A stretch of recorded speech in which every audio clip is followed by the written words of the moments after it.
Hello, History 362. So today we're going to be talking about the coming of Rome.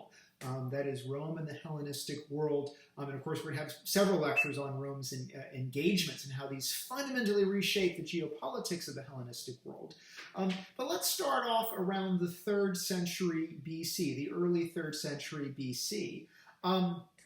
What's notable is that while Greeks had been active in the Western Mediterranean for a very long time, Greek intellectuals in the 4th century didn't really have a great sense of Rome, or in the late 5th century either. So Herodotus, writing around 430 BC, late 5th century, doesn't know about the Romans, although he does know about the Etruscans, the people who lived to the north of Rome. Thucydides, writing about the Great Sicilian Expedition, doesn't know about Rome, although he does know about the Etruscans, who he knows serves as mercenaries for the in the battle for Sicily and Syracuse.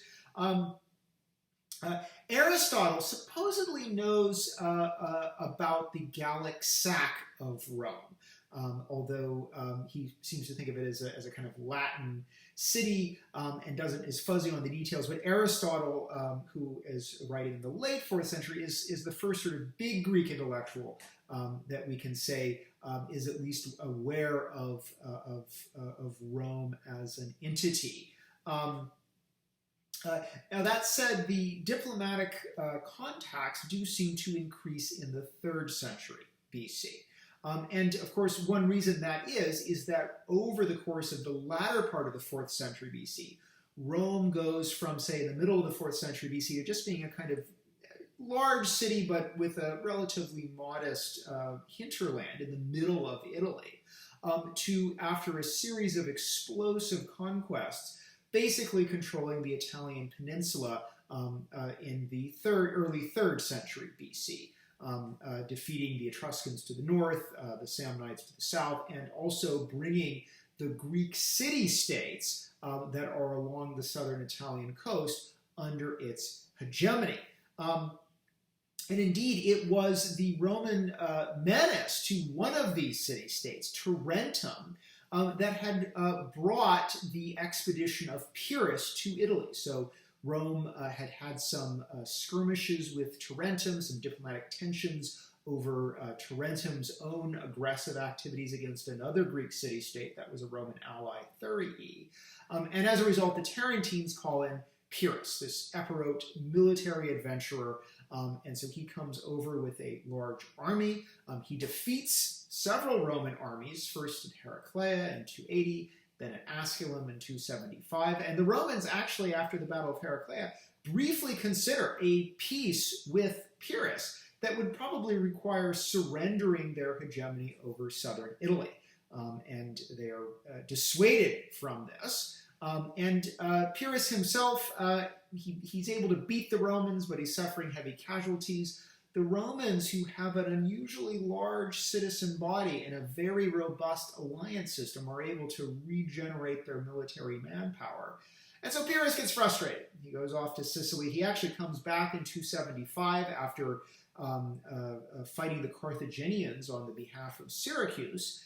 And he fights one more battle with the Romans at Beneventum, where he's beaten. And in the light of this defeat, which isn't a terrible defeat, but it seems he just is frustrated, and Pyrrhus has trouble with focus. He decides he's going to go back and focus on fighting Antigonus Gonatas, where he's killed shortly afterwards. So Pyrrhus represents kind of this first moment that kind of links up a lot of the Mediterranean geopolitics. You have an Epirot king who actually for a while claims the throne of Macedonia.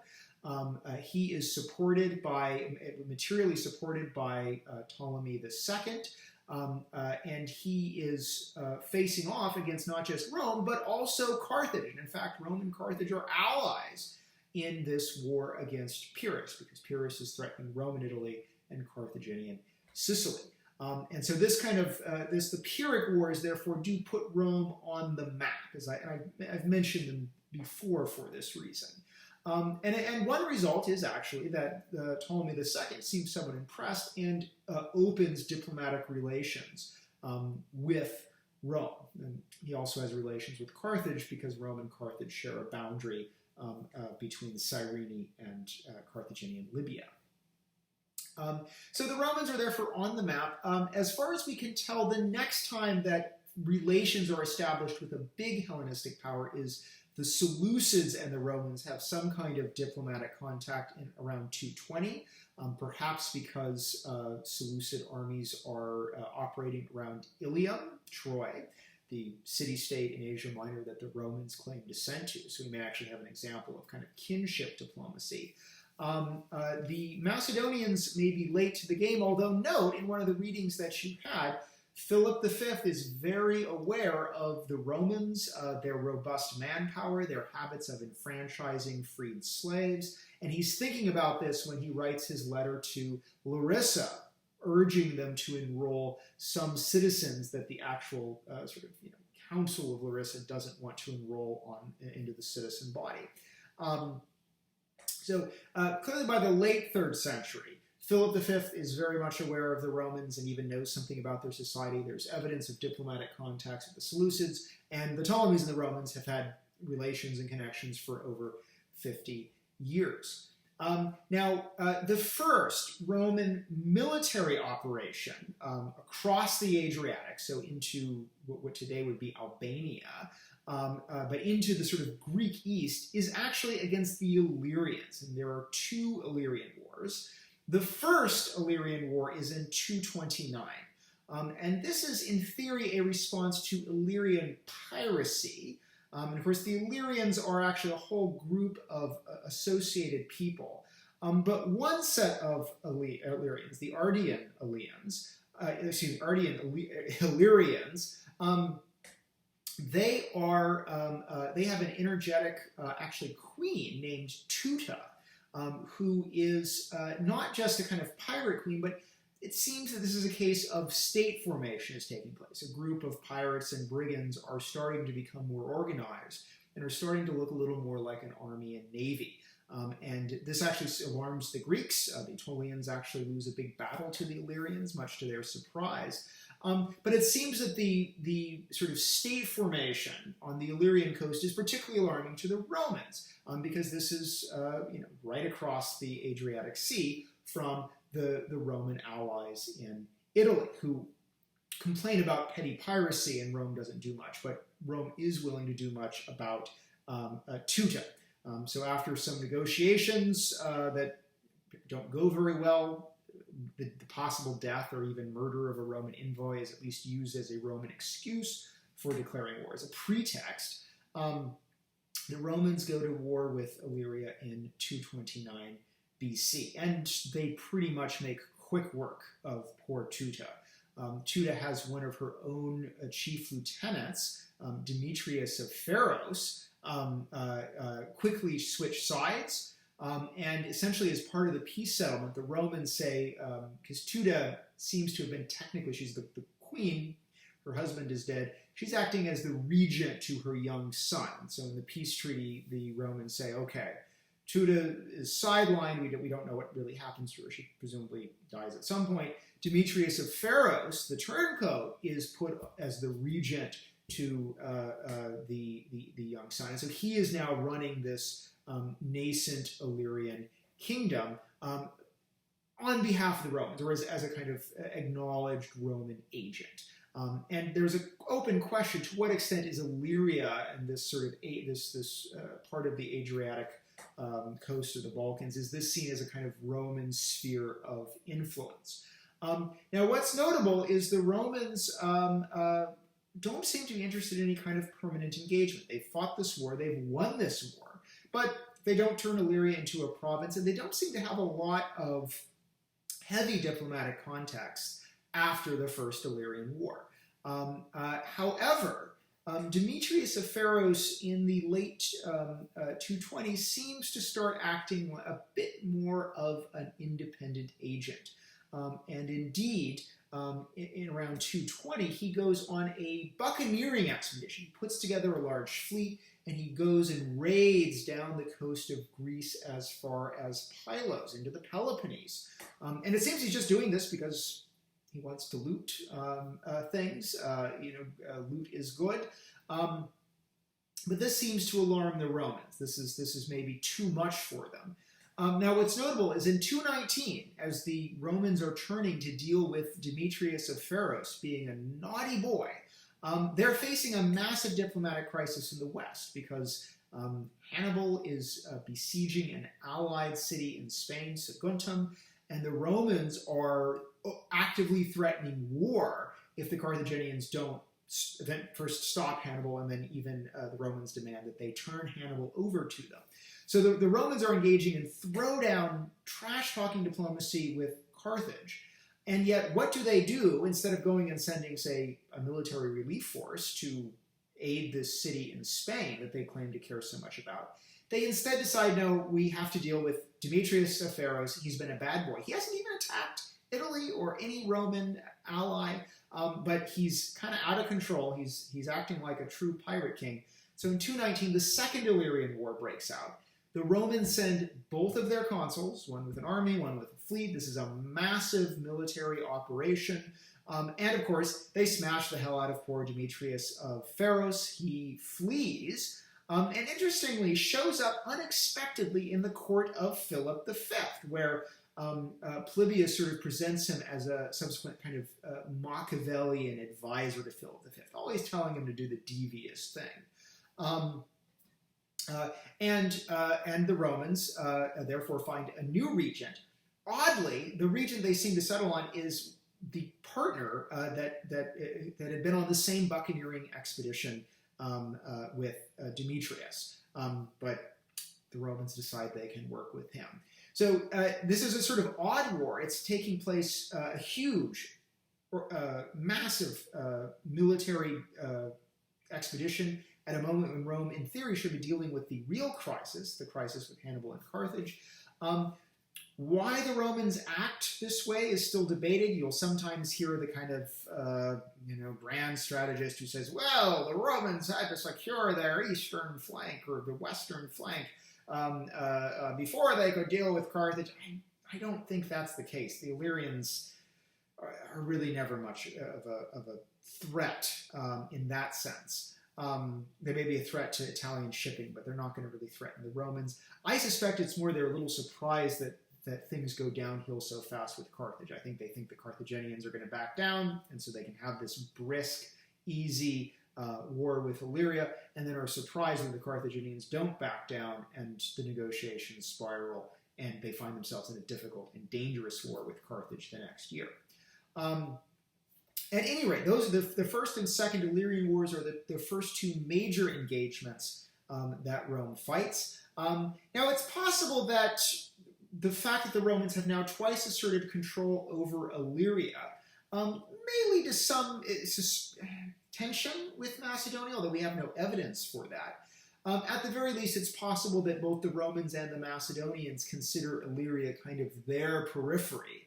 And so it's possible that at the very least, someone like Philip V is a little leery with the idea of the Romans being able to send a 20,000-man strong consular army into Illyria, a place that he kind of considers is Macedonia's sphere of influence. Now, that said, the war with Carthage breaks out. And for those of you who have taken 363, the first 2 years are disasters, or the first 3 years are disasters for the Romans. They suffer defeat after defeat after defeat. Hannibal finding incredibly clever tactics to destroy Roman army after Roman army. And in 216 BC, a Roman army is annihilated, a huge Roman army, 80,000 men strong, is surrounded and annihilated at the Battle of Cannae. And this is one of the most grotesque defeats in all of ancient military history. But it also makes it look like the Romans are done. Their goose is cooked. How can they recover from such a devastating defeat? And so after the Battle of Cannae, many of Rome's Italian allies defect.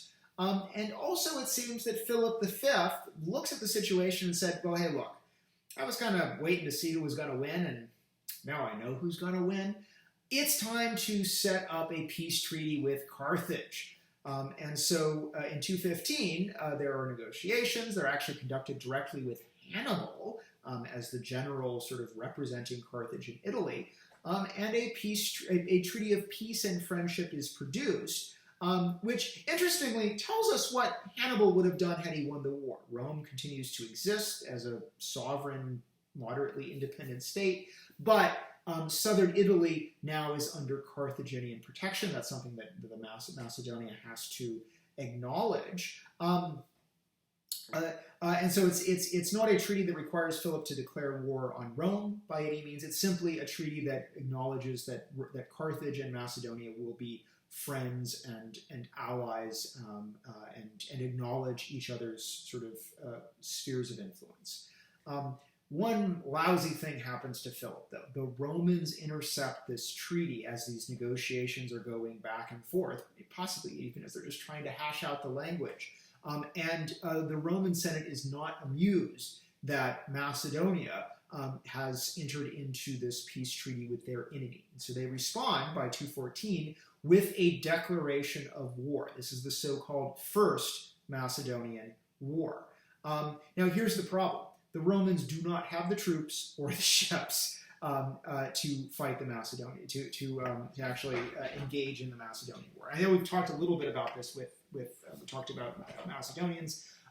Instead, they look for proxies, and the proxy that they find is the Aetolians. This makes sense. Philip has just concluded the social war with the Aetolian League in 217. There's kind of unfinished business since the social war had roughly been a draw. And so the Romans are more than happy to have, the Aetolians are more than happy to have, they think, Roman support to try to settle things one more time with Philip. Now, as we've already talked about, that war does not go well for the Aetolians. The Romans don't contribute troops and ships. And indeed, by 206, Philip is actually ravaging the Aetolian capital at Thermon. So therefore, the Romans allow the Aetolians to make a separate peace in 206, and they themselves in the war stalemate, draw, sideshow in 205 BC. But still, this means in 205 BC, there's some bad blood between Rome and Macedonia diplomatically. You might even say there's some unfinished business.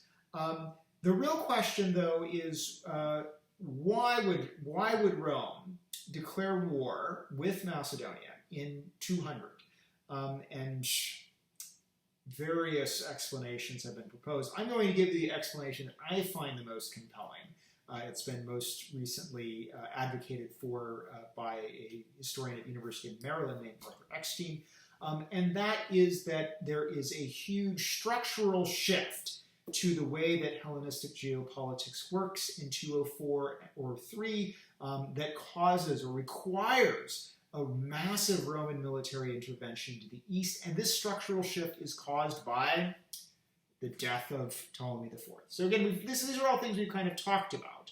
The death of Ptolemy IV and the utter collapse, really, of the Ptolemaic dynasty. There's a massive Egyptian revolt going on in the Tobiad. Antiochus the Great is snatching up, wages war successfully, as does Philip V. There's a failed regency. But it seems that the reason that Antiochus and Philip simultaneously go to war with poor Ptolemy V is that there has been some kind of secret pact between the kings shortly after Ptolemy IV's death. That is, Macedonia, Philip V, and Antiochus III have come to some kind of secret agreement to split up the Ptolemaic domain between themselves. Now, because it's a secret agreement, we obviously don't have the text. And indeed, the evidence for this secret agreement comes from other Hellenistic powers, namely Rhodes and Pergamon, who go to Rome and say, you got to help us. This is out of control. Philip V and Antiochus the Great are planning to carve up the entire Ptolemaic kingdom. Now, why would Rome be alarmed by this? Here I think the explanation just is, if this indeed happens, and of course it's possible that the rumors they hear are somewhat more intense or paranoid than the actual reality, although it does seem that there is clear an understanding between Antiochus and Philip that they are going to snatch up what Ptolemaic domains that they can. it would make both Philip V and Antiochus the Great extremely powerful, right? They would now have the resources, whether it's ships, whether it's agricultural resources, whether it's trade, the ability to tax trade routes, whether it's military manpower, whatever they can snatch up from the Ptolemaic domain, that would make them so much stronger, and therefore so much of a potential greater threat to Rome. And of course, you have to remember, Rome is at this point immensely traumatized by the fact that a Carthaginian general at the head of a well-trained army has just spent darn near 16 years rampaging through Italy. This is proof that the world is a dangerous place and that a powerful, hostile state can wreak enormous havoc upon Rome and Roman territory and Roman interests in Italy and beyond. And so it seems to me that they find it intolerable. This is the Eckstein argues, and I find it convincing, that they find it intolerable that Philip V or Antiochus the Great, but particularly the Philip V, who's closer, could become this much more powerful by absorbing the resources of the Ptolemaic king, which is why they're willing to declare war on him to try to stop him.